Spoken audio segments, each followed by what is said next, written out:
अगर बिहार बढ़ेगा तभी देश बढ़ेगा। और बिहार जिस ढंग से बढ़ने के कगार पर है, एक एक चीज़ की चर्चा हो रही है। वाइब्रेंट गुजरात, मतलब भारत के प्रधानमंत्री को खाली गुजरात की चिंता है, बिहार की चिंता नहीं है। और बिहार के लोग को अपनी चिंता है कि बिहार बढ़ेगा तभी देश बढ़ेगा, अन्यथा देश नहीं बढ़ने वाला। जातिगत गणना का सारे लोगों ने विरोध किया। पेट में दर्द क्यों हो रहा था? क्या तकलीफ थी भाई? 10 साल में उन्होंने बेरोजगारी बढ़ाया है। जहां 2 करोड़ को नौकरी देना था, आपने क्या किया? लोकसभा चुनाव के तारीख ज्यों-ज्यों नजदीक आ रहे हैं, तैयारियां उतनी ही तेजी से बढ़ती हुई नजर आ रही है। तमाम पार्टियां जो है वो अब पूरी तरीके से चुनावी मोड में है। इस बीच बात आरजेडी की करें तो आरजेडी की ओर से बिहार के कई जिलों में आज जिला कार्यकर्ता सम्मेलन का आयोजन किया गया था, जिसमें कार्यकर्ताओं और नेताओं की भारी भीड़ उमड़ पड़ी। बात करें बिहार की गया की, जहां गया में आज आरजेडी के जिला कार्यकर्ता सम्मेलन में कार्यकर्ताओं की भारी भीड़ नजर आई है। पटना से भी आरजेडी के कई नेता बिहार के गया पहुंचे थे। तेजस्वी यादव के निर्देशानुसार यह जिला कार्यकर्ता सम्मेलन का आयोजन किया गया था। जिला कार्यकर्ता सम्मेलन को संबोधित करने बिहार सरकार के मंत्री समीर महासेठ आज गया पहुंचे। गया पहुंचने के बाद उन्होंने कार्यकर्ताओं के बीच जाकर 2024 के चुनाव में इंडिया अलायंस को जिताने की अपील की। उन्होंने कार्यकर्ताओं को यह कहा कि डोर टू डोर जाकर, लोगों के घर पर जाकर बताइए कि बिहार की सरकार बिहार के लोगों के लिए क्या काम कर रही है। इस दौरान समीर महासेठ ने केंद्र की नरेंद्र मोदी सरकार पर भी निशाना साधा है। क्या करें समीर महासेठ, जरा वो सुनिए। जी, आज कार्यकर्ता संवाद सम्मेलन में हम लोग उपस्थित हैं। सभी हमारे राजद के युवा अध्यक्ष से लेकर के सारे हमारे नेतागण उपस्थित हैं, विधायक उपस्थित हैं, पूर्व अध्यक्ष जी भी उपस्थित हैं। सारे लोग के मन में है कि जो आज परिस्थिति है, अगर बिहार बढ़ेगा तभी देश बढ़ेगा। और बिहार जिस ढंग से बढ़ने के कगार पर है, एक एक चीज़ की चर्चा हो रही है, ताकि हमारे पार्टी के वर्करों के मन में ये बात चले कि हमारी सरकार क्या करने जा रही है और भारत सरकार क्या चाह रही है। आज के पृष्ठ में आपने देखा होगा वाइब्रेंट गुजरात, मतलब भारत के प्रधानमंत्री को खाली गुजरात की चिंता है, बिहार की चिंता नहीं है। और बिहार के लोग को अपनी चिंता है कि बिहार बढ़ेगा तभी देश बढ़ेगा, अन्यथा देश नहीं बढ़ने वाला। और बिहार सरकार लगातार ये प्रयास में लगी हुई है। जातिगत गणना का सारे लोगों ने विरोध किया। पेट में दर्द क्यों हो रहा था? क्या तकलीफ थी भाई? इसीलिए कि 97 लाख लोगों का 6000 से नीचे जब गणना में आया तो बिहार सरकार ने सोचा कि 6000 को कैसे हम छोटे उद्योग से, कुटीर उद्योग से लेकर के बड़े उद्योगपति बनावे। क्या बिहार के लोग अदानी अंबानी नहीं बनना चाहते हैं क्या? गरीब गरीब ही रहेगा। इनकी तो रूपरेखा वही है भारत सरकार का कि 80 करोड़ को अगर पीडीएस की दुकान से अनाज देते थे तो उसको 85 करोड़ करने का काम किया था साल में। 10 साल में उन्होंने बेरोजगारी बढ़ाया है। जहां 2 करोड़ को नौकरी देना था, आपने क्या किया? लोग को बेरोजगार करने के लिए। और आपके पास अब कोई मुद्दा नहीं है। देश आगे नहीं बढ़ रहा है। जितना भी हमारा मल्टीनेशनल की ने हमारा जो देश को चलाने वाला था, जितना हमारा मैंने ओएनजीसी से लेकर के, रेलवे से लेकर के जितने हमारे थे, सबों को आपने बेचने का काम किया। और आपके पास और कोई मुद्दा नहीं है। वही आप लोग सब जानते हैं कि किस समय की नहीं मैंने हमारा राम जन्मभूमि का बारे में जो अभी चर्चा की है हमारे युवा अध्यक्ष ने, क्या कहा आप सोचे होंगे? अरे उनका तो अप्रैल में है कार्यक्रम, पहले ही से क्यों खर्च कर रहे हो?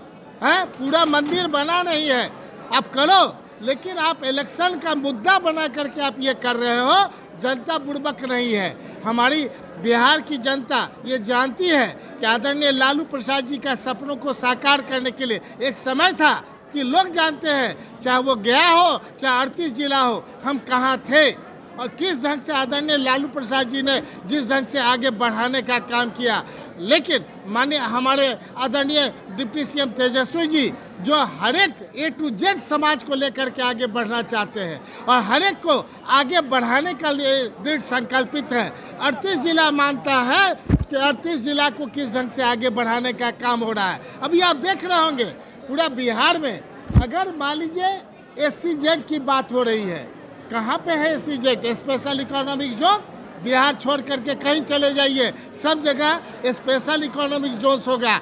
गुजरात में तो सब जिला में ये लोग कर रहे हैं ताकि 15 साल का टैक्स हॉलिडे दे। अब बिहार के लोग को कोई उद्योग नहीं खोलना है, यहाँ गरीब गरीब रहे, यहाँ का पलायन करता रहे। लेकिन ये लोग अभी भी इन लोग को तकलीफ हो रही थी कि 13-14 दिसंबर को जो पटना में कि नहीं उद्योग का कि नहीं मीट हो रहा था, इनको विश्वास नहीं था और 50 लाख करोड़ से ज़्यादा MOU साइन किया बिहार सरकार ने। और इतना ही नहीं कहेंगे आप लोग का, क्योंकि चौथा स्तंभ आप लोग हैं, मुझे आपको बताते हुए खुशी हो रही है कि अगला 11-12 दिसंबर इसी साल को हम लोग फिर करेंगे और बिहार में 1 लाख करोड़ से ज़्यादा लोग आएंगे, रोजी रोजगार खोलेंगे, प्लान रुकेगा। और जिस ढंग से सरकार अभी आपने देखा होगा शिक्षा के से लेकर के अलग अलग क्षेत्रों में कम से कम 10 लाख जो हमारा नौकरी देने का था, जो रोजी रोजगार देने का था, हम उद्योग के माध्यम से ही कहेंगे।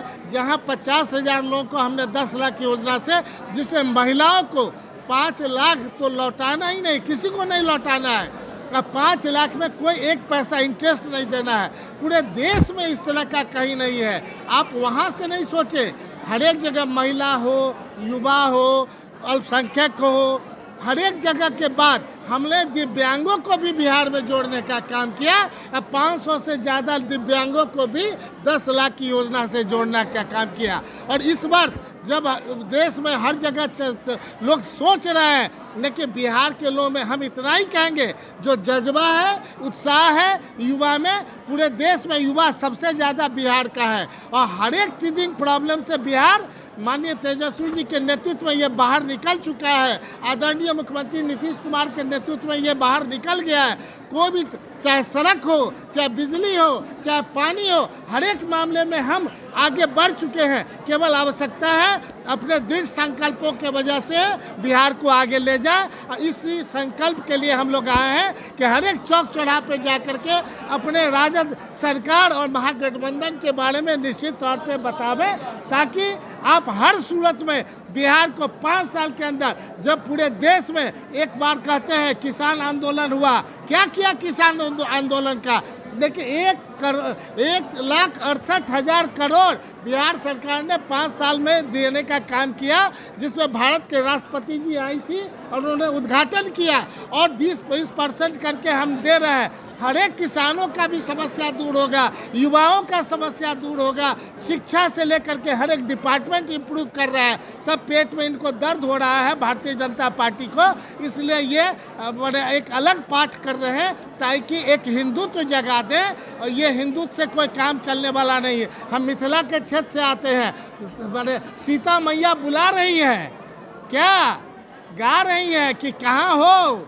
ये बिना महिलाओं का ही आगे बढ़ाना चाहते हैं। पता नहीं किस बात के लिए आपको कहाँ फिर इसको प्रचार करिएगा, लेकिन बिना महिलाओं का सम्मान का देश नहीं आगे बढ़ा है। बिहार में 50% से ज़्यादा महिलाओं को त्रिस्तरीय पंचायत में रखा गया है। 35% आरक्षण महिलाओं को हर एक नौकरी में दी जा रही है। हर एक जगह महिलाओं को आगे बढ़ाया जा रहा है, इसलिए बिहार आगे। तो बिहार के उद्योग मंत्री समीर महासेठ को आप सुन रहे थे। गया पहुंचे समीर महासेठ ने एक और आरजेडी कार्यकर्ताओं का जोश बढ़ाया है, एक और आरजेडी कार्यकर्ताओं का हौसला अफजाई किया है। 2024 के चुनाव को लेकर आरजेडी कार्यकर्ताओं को तैयार रहने को कह दिया है। तो दूसरी ओर केंद्र की नरेंद्र मोदी सरकार पर बिहार के साथ सौतेलापन व्यवहार करने का आरोप लगाया है। गया से आशीष गुप्ता की रिपोर्ट आप देख रहे थे। फिलहाल आप टुडे बिहार न्यूज के साथ बने रहें। धन्यवाद।